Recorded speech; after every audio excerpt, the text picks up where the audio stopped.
hell, it doesn't matter. And obviously, I don't say anything, but I do realize I don't even need to win that hard. I am winning right now because I just don't tap. Mm. Everybody else is so comfortable that there is nobody who wants to take, really, really wants it to take the spot. I just need to keep going. I'm not even giving it. I feel like I have so much more in the tank and I'm already crushing everybody else because they just bitch out. Any little excuse to not be consistent or say, all right, I'm not doing this today. That's like the average standard. Yes. And I do understand that there are reasons to not do the things that you have promised to yourself. But every time you trade your comfort for a reason, you're giving up a little bit of that dream. 100%. So once I just learned that I don't question if I get up at 2:30. It doesn't matter. Last night I went to bed at 1 a.m. and I got up at 2:30. It does not matter. I have to get up. I'd rather die than not getting up. That's powerful. Because it feels like death to me. Going the other. We have no stagnation. There's no stagnation. You either are today better than yesterday and you evolve, or you're in nature, you're slowly dying. There's nothing else. So we are part of nature. People understand it. Technically, everybody understands these principles, but then for whatever reason, they don't do it. Because humans take the path of least resistance, so it's much easier. It's easy to drink a protein shake, work out. It's simple, but it's also simple not to do. So people would rather, it's just as simple as it is to follow directions. It's even more simple to get distracted and watch Netflix and eat junk food and take the easy route, In our world, the power of attention, moving with intent and having attention to what you really want, we have been taught, again, to magnify what we don't want and complain about so many things that are so irrelevant. When I can hardly talk to anyone, I mean, the bullshit and crap they waste their energy on is just ridiculous. So instead of focusing what you want, and whatever is not that needs to go. 100%. Period. I can totally relate. Humans have a finite amount of energy in a day, right? So if you spend it focusing on what you don't want and focusing on the things you're trying to run away from, guess what? The things you're trying to run away from are going to catch up to you. Yeah. However, if you're around people who are trying to do something positive and focusing on the things they do want, and you focus on the things you do want, your brain is only going to recognize and see and bring to life and make you recognize, physically see the things that you want.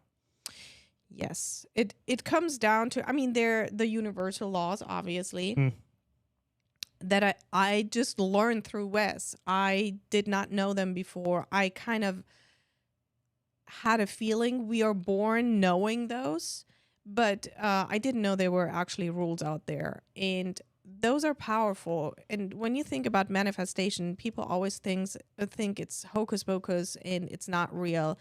Actually, it is more real. The imaginary world, if you look back in history, if it's Einstein, if it's Tesla, it doesn't matter who it is, Marcus Aurelius, it does not matter. Everybody is telling you basically the same. They're just coming from a different angle.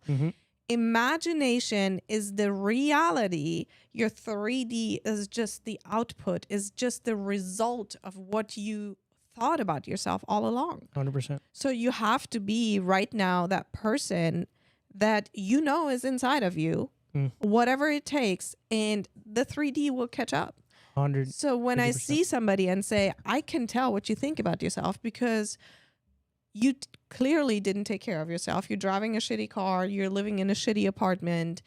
And you came 30 minutes late. So I know exactly what's going on in your head.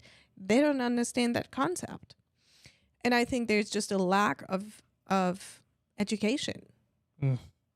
It goes back to how you do one thing is how you do everything, right? Exactly. So for me, when I was much younger, I would be late everywhere. And one of my first mentors, after the third time I was late to meet him, mind you, this is a multimillionaire and I'm a punk ass 18-year-old Wow. kid trying to learn how to make money, right? This is my first experience in sales. Sales saved my life. We'll get into that. Sales, I wouldn't be, I don't know where I'd be. I'd probably be dead if it wasn't for sales. My first mentor is a multimillionaire by the age of 22. Wow. He's 26 years old, baller. Just, he drives a Bentley, lives in a penthouse on the beach. And I'm late to meet this guy. And Wow. punk ass 19-year-old, 18-year-old kid trying to learn, driving a broke down car, living with his grandfather. The third time I'm late to meet him, he says, Nelson, can I ask you a question? I said, yeah, sure. Why do you like to disrespect me? And I go, come on, man. I'm not, why would I ever, I'm just stuttering. I'm like, no, what do you mean? He says, that's what you do when you show up late. I know you're not conscious of it, but that's what you're saying. When you show up late, you say that your time is more important than mine. And guess what? It's not. Your time is just as important as mine. If I told you to be here at 11, you should have been here at 10:45. Mm-hmm. No, but, and then of course my reaction was no, but, and I said, and he said, all those buts, I have those too. What are you going to say? Your girlfriend? Oh, the alarm didn't go off. You overslept. I can come up with any one of those excuses, but guess what? I was here on time. I promised you that we were going to meet at 11, so I got here at 10:45. The way you do one thing is the way you do everything. If you're late, that means you don't really care about being on time. Oh, no, all right, we can do this later. 5 minutes doesn't matter. All right, I can eat a piece of cake. It's okay. Oh, no, I can skip the workout today. Oh, no, you know what? I'll call in sick at work. Oh, no, you know what? And it turns into, it just snowballs, So, and then if you do the opposite, if it's like, no, 5 minutes, whether it's 5 minutes or 5 hours, it's the same. If I'm consistent with this, and then it spills over, it's like, no, I have to be on time. You're on time. No, I'm not going to eat the piece of cake. You're stricter. No, I am going to work out today. And it's so funny how those small things. It goes up. Oh or my it goes God. Down. Momentum. And you build a sense of pride. Yes. And then you can't go back anymore. And then people are reflecting back to you and they say, well, she's not going to be late and she's not going to eat that. And she's not. Now you have the feedback and now I have people following me. So how could I not get up at 2:30? 100%. How could I not stay on my macros? How could I not do all of these things? I have now responsibilities for these people. And I need to figure it out so I can show them how to move forward from where I am. So they're 5 steps, 7 steps, 10 steps behind me. Right. And when it comes down to habits, Nelson, it's also, yes, you're disrespecting the other person, but first and foremost, there is a sense of disrespect inside of you that you don't even, when somebody doesn't show up or comes too late, there's a trust issue they have inside with themselves. They built their reputation with themselves and then they reflect it on the outside. I don't even feel offended anymore. They're speaking for me. They're speaking about themselves. So they're not showing up 1 time, 2 times, 3 times.